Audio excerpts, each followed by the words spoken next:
Hugely disappointed. All of us with the Bengals are very disappointed in the season, as disappointed as our fans are.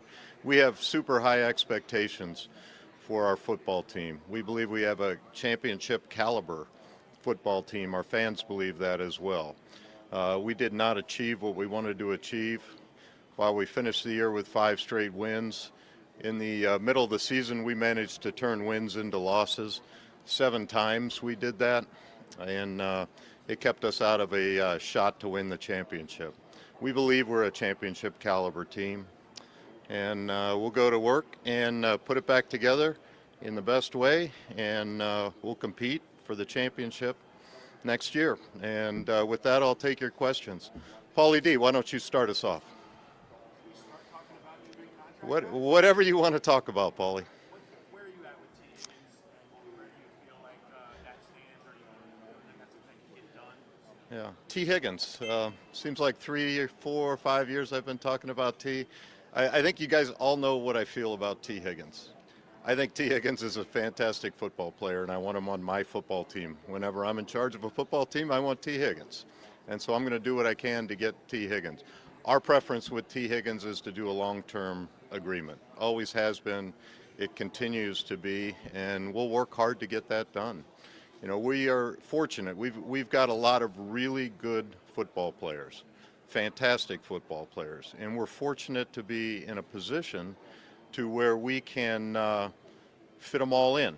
We've managed our cap well. We've got low dead money. We want a high payroll and low dead money so the people that are in Cincinnati playing for us can get all the money. That's what we want. And we're in a position to re-sign these guys, and it's a good position to be in. It really is. And we're going to attack it, and hopefully, you know, we don't want to just re-sign these guys and pay more for the same football team we had last year.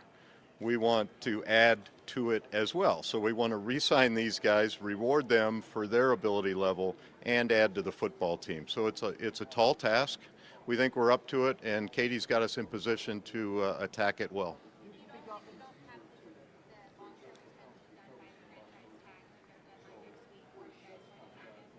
Franchise tag, yeah, I don't have breaking news on that. I'm aware that I have a franchise tag, yes, but our preference is a long-term deal, and that's what our focus is right now.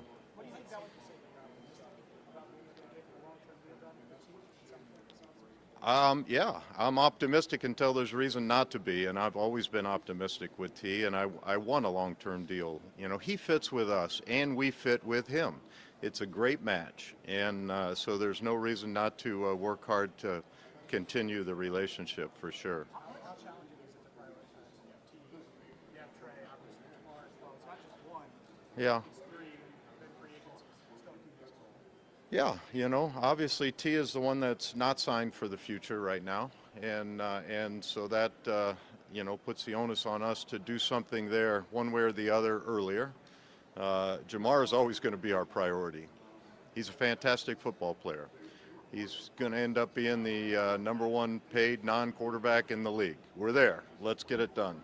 The earlier we can do some of this stuff, the freer it gives us to build the rest of the team. We have other needs that we want to build, and so we want to get these kind of things done early enough to where we can really focus on building out the rest of the football team. But they're all priorities to us. But the ones that aren't signed are the ones that are on the table first. What was that? A signed contract, I guess, is the only way I can answer that. What needs to happen? That's what needs to happen.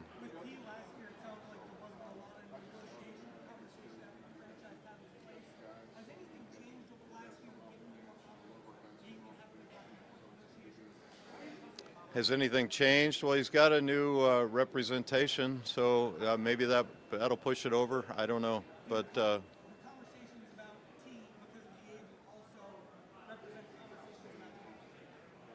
well, we can run parallel paths with the same representation, and that's what we'll do. But I'm optimistic.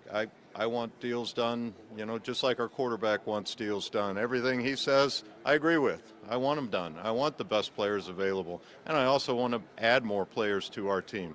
Again, I don't want to just pay more money for the same team we had last year. We have other needs, and I want to go after those needs as well.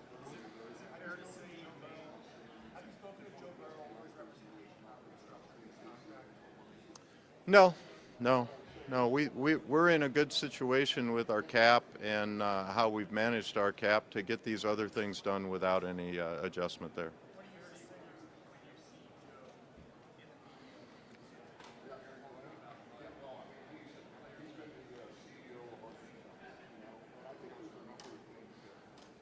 What do I see?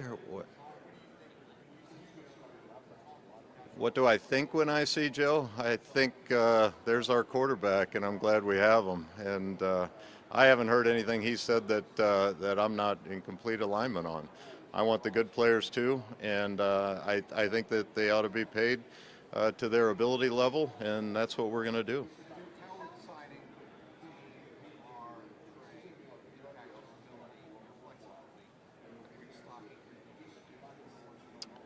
The questions on how re-signing them is going to impact our ability to build the defense. I think we have ability to build the defense if we can get clarity on it and structure them in a way that is beneficial. But if they linger, it kind of creates a little bit of uncertainty. But we're going to attack the defense, and we already have. We know our defense wasn't good enough.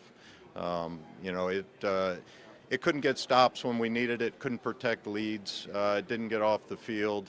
And then, in critical moments when the game was on the line, it didn't rise to the occasion. 4th and 16 against Kansas City, that's one play, we win one game, now we're in the playoffs.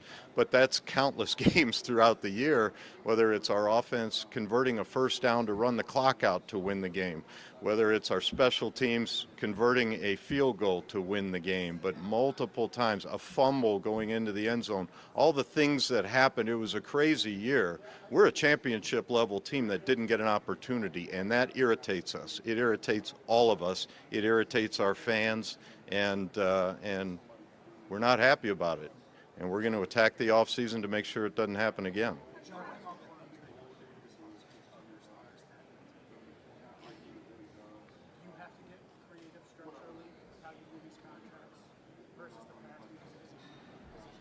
Do we have to get creative structure in the contracts? Well, sure. I mean, you're always creative because the other side wants you to be creative. And so we're going to do what we can to satisfy whoever we're negotiating with to get a deal done. And I hope they recognize, the restrictors we have. A negotiation is just that. It's a negotiation. It's not I ask and you say yes. And we don't expect them to just do what we want, and they have to expect some negotiation because we're putting together a big picture. And our players want a good football team, and we're going to attack that and respect that, and also respect the level of production and ability level our players have.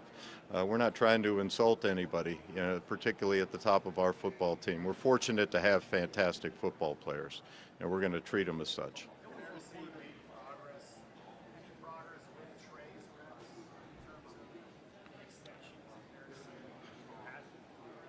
Trey? Yeah, Trey's super passionate. It's exactly what makes him a great football player, and he is super engaged, and we're cognizant. He's been a great signing for us. We've been a great fit for him. He's been a great fit for us. We would like to extend that. We would like to keep him not only happy but with us on a longer term basis. And we're going to talk. He's under contract right now, and we're going to talk as the off season goes, and hopefully come up to an agreement that everyone's acceptable of. But are we there yet? We're not there yet.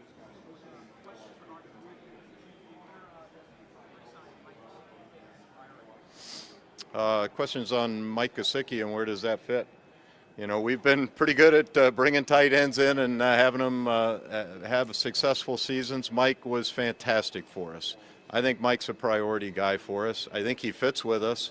I think he found out he fits with us. Tight ends tend to fit with us. We got Joe Burrow, and we value them in our game plans and how we structure our offense. And Mike was a great fit. And to Mike's credit, he came in, bought in, learned quickly, and fit right in. And so it's a great match. I'd love to have Mike Gesicki back, and we're going to work to try to do that, and we'll see if it can happen.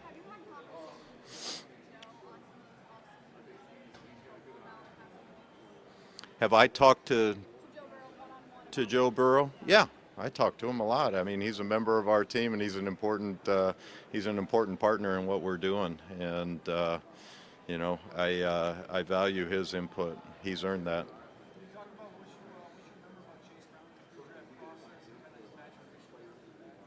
Chase Brown. Yeah, we really had a lot of hope for Chase, and he kind of made us right this year. He's a guy that early in the draft process we liked because he was kind of dynamic outside of the core and also inside the core. Really, really bright, really energetic.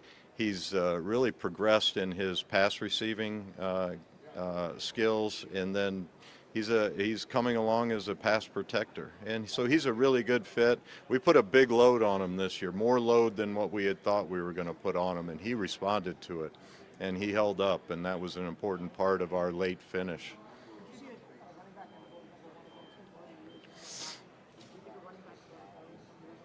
Can a running back go number one overall? I don't know. I guess if Walter Payton were in this draft, I might think about taking him number one overall. But our game's changed a lot, and so you'd have to be pretty special. I think quarterbacks have that kind of on lock, or maybe a great pass rusher, or maybe a guy that plays 6 positions like the one at my alma mater. But we'll see.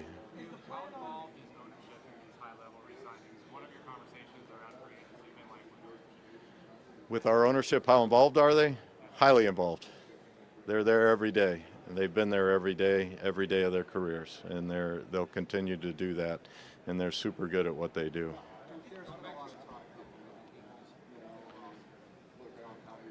Yeah.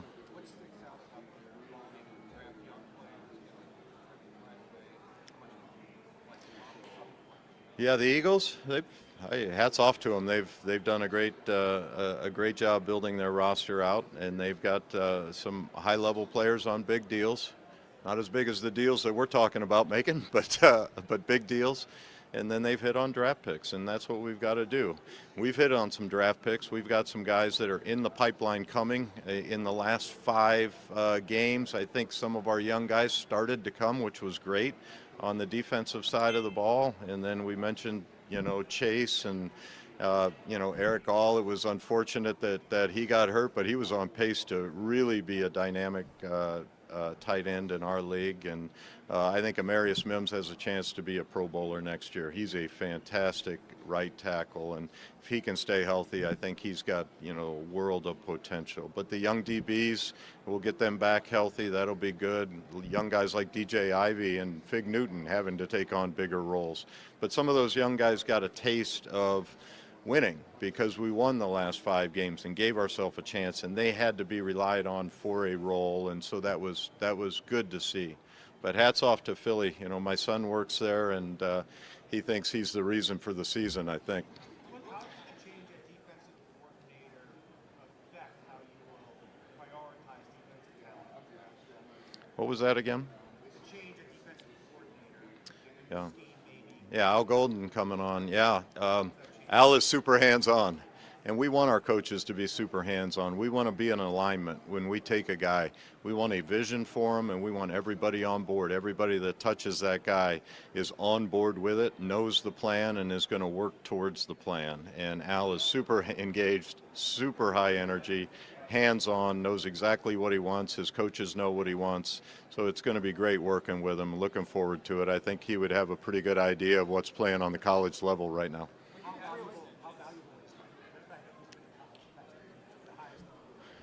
Yeah. Yeah, it's valuable that he's got that experience. He's going to have recruited a lot of these guys. He's going to have played against a lot of these guys. He's going to have game planned against a lot of these guys, and so what he knows, we'll download, and he won't be shy to help us. It's a collaboration with our coaching staff and our personnel staff. We want alignment. If there's not alignment, we're going to find it, and we're going to make sure that everyone sees what the other is seeing. And then if we can't find alignment, we'll go in a different direction. But we want that alignment, and it's been great working with Al so far. What gives you the most confidence that you can be given what you wanted before what he's looking for, that you can afford to pay at that level and want two wide receivers and still build the rest of the roster that you need to be competitive? What gives us confidence that we can pay high levels to our high-level players? Well, I guess it'll just be the proof is in the pudding. What gives us confidence that we can do that? We believe we can do it, and we believe we can fit other things in too. But we'll see how it all nets out at the end. With Joseph, with B.J. Hill, we've got other guys who are up that we like as football players that we would like to have back. And it's just a matter of finding out what the price is and how it fits with the big picture. But those guys are guys that we value.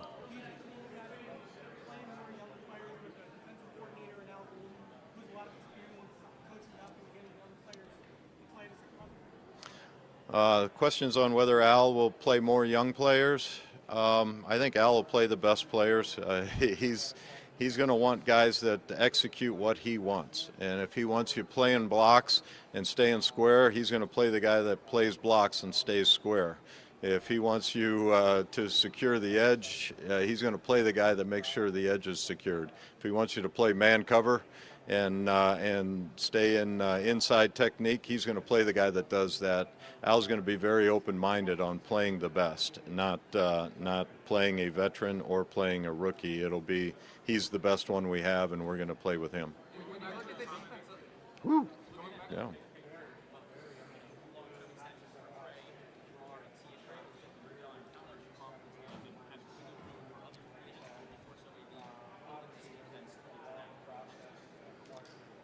I think we'll see. I think we'll see. We've kind of hit on that. Can we get the big contracts done and still have room to do other things? I'm hopeful. That's what I started with. I'm very hopeful that we can do that. Yeah, we have the ability. We've managed our cap well. We have low dead money, and we're going to attack it, and hopefully we'll be able to do it. When you look at defensive line in the draft, right, this is one of the best draft classes we've seen. What do you value, whether it's defensive tackles, there's guys like Walker and the edge rushers, guys like James Pierce Jr. What do you value when it comes to Defensive, like an edge guy, an interior guy. There's like 5 positions within the defensive line, so what we value on the defensive line depends on what technique the guy's playing. Now, we'd like a guy to be able to play a wide 9 and a nose and everything in between, but we haven't found one that can really do that. But the edge guy, so, if you're looking for a rusher, we want guys that get off the ball fast, guys that can threaten the edge and then have a second move. Have a second move, have a plan. You have to be fast, you have to be flexible, you have to have great balance, and you got to have a plan. But you got to be able to get off the ball to threaten the guy, or he's going to sit on you. Going back to your comments on Chase Brown, don't consider the number a very large contract.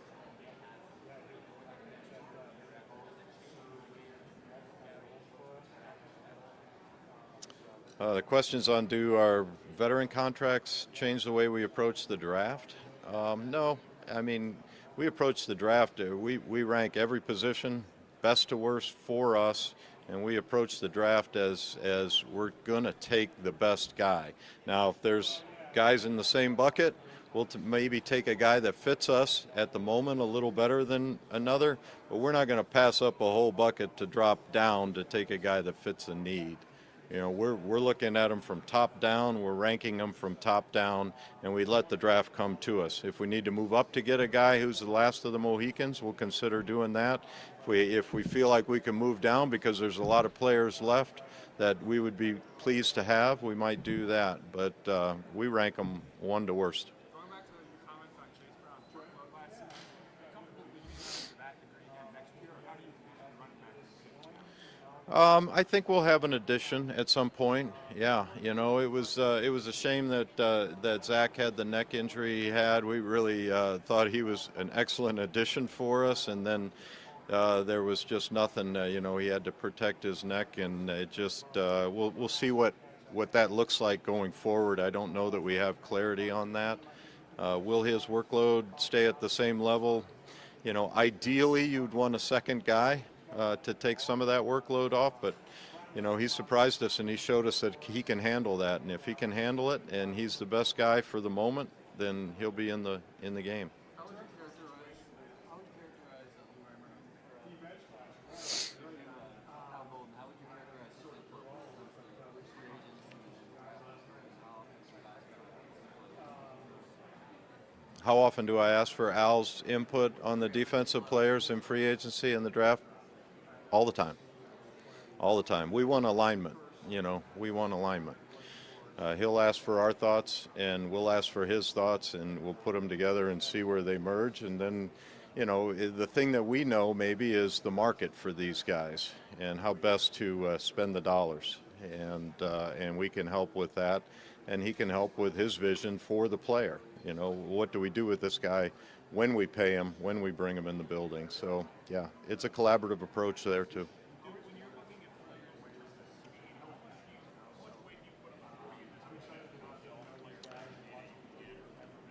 How much weight do we put on the 40? Depends on the position. I mean, I don't put a ton of weight on the 40 if it doesn't match up with what I see on tape. It has to match up with what I see on tape. If it doesn't, then I'm going with what I see on tape. Football is a short area, speed, burst game. It's not there just aren't the occasions to run 40 like that. You might like that in your running back, and you can consider him a home run threat if he can't get run down. But the short area speed burst is what's really important in my mind. But the 40 depends on the position you're playing. obviously you've got your two bookend tackles with the interior of the offensive line. Do you view that as a need for free agency over the draft? What was that? One more time? Interior offensive line. Do you view that as a need for free agency? Interior offensive line? Yeah, our offense was pretty darn dynamic last year, and I know our offensive line gets beat on from time to time. We had to substitute guys in. We had a ton of injuries. We put a lot of pressure on our guys with how we play, but at the same time, we score points like nobody's business. And we move the ball like nobody's business, and we throw the ball like nobody's business. And the offensive line is half of that group. And so the criticism's fine. We could be a little better here or a little better there, but our offense is pretty good, and half of it was our offensive line. And I give them credit for that. I don't beat on them. Now, speaking out of the other side of my mouth, can we improve some of those spots? Maybe, yeah. Are we looking? Yeah, maybe. We'll see. I don't know. But we're looking at every position. I don't think we're looking to take a quarterback at the top of the first, but other than that, we're looking at every position.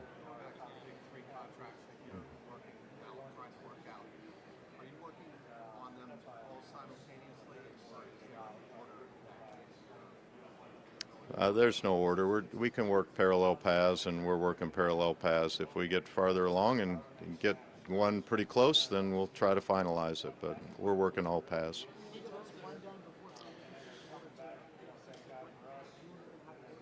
Do we need one done? I would like them all done tomorrow, but I mean, need is a hard thing. We're trying to get them done as soon as we can.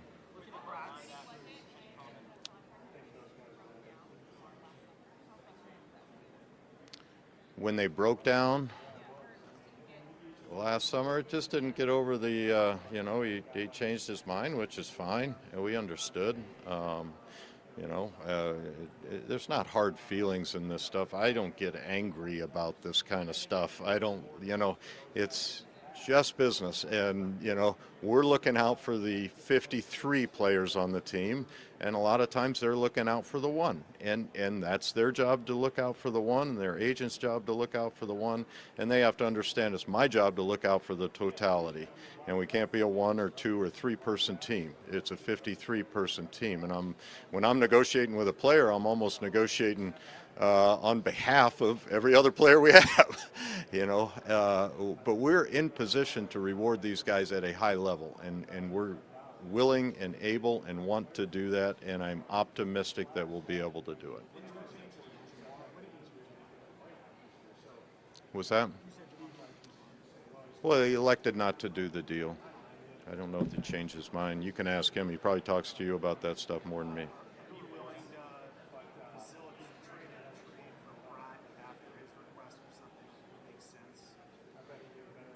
On Pratt, am I willing to entertain a trade? I don't announce stuff like that. I will say with every player on our roster, and with every player on some other GM's roster, I enjoy talking to my cohorts, and they can call me anytime they want. And they can talk about their guys, my guys. They don't need permission for that. I don't need to stand up on a podium. They'll all tell you the same thing. No permission, no public announcement needs to be made. So when I talk about trades, no matter who it's about, it's not going to happen up here. Now, I could lie to you and say yes, no, whatever, but it's not happening up here. And they don't need permission to call me, and I don't need permission to call them.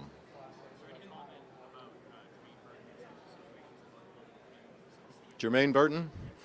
Yeah, I've said what I've had to say on that one. I can't want it more for him than he wants it for himself, and he's going to have to demonstrate that. And he's an immensely talented guy.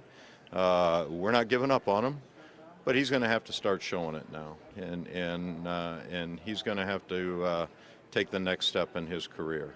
And I'm hopeful. I like Jermaine. I don't dislike Jermaine. I like Jermaine, and he could add a lot to us, but he's going to have to want it for himself more than I want it for him.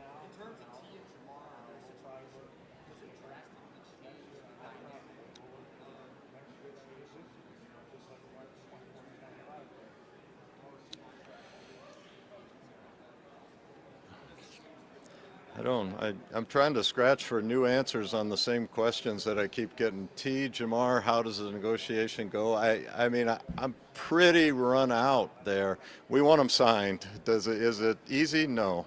Are we up to it? We are up to it. We've done a lot of these things. But the dynamic type questions, maybe I've lost my dynamic nature. I don't know.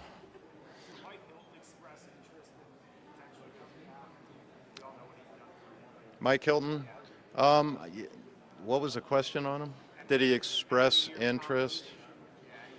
Yeah, we try to communicate with all of our guys, and I don't say definitely yes, and I don't say definitely no with any of them. We'll communicate, see what the prices are, what the opportunities are, who else is available, and what we're doing at other positions with the money. So it's a dynamic situation with a lot of free agents at that level, at that portion of their career. Dax Hill, yeah, we think he's on pace. We think he's doing well. He was really going to turn that corner. He was about to really explode. He was playing well, and we're going to be talking about a very, very fine corner wherever Al decides to line him up. If he lines him up inside, outside, wherever. We're going to be talking about a fantastic player. He just needs to get back, and normally the second year off an ACL is a little easier than the first year, but I think he's such a dynamic athlete that he might show us that the first year is just as good. All right. Thanks, guys.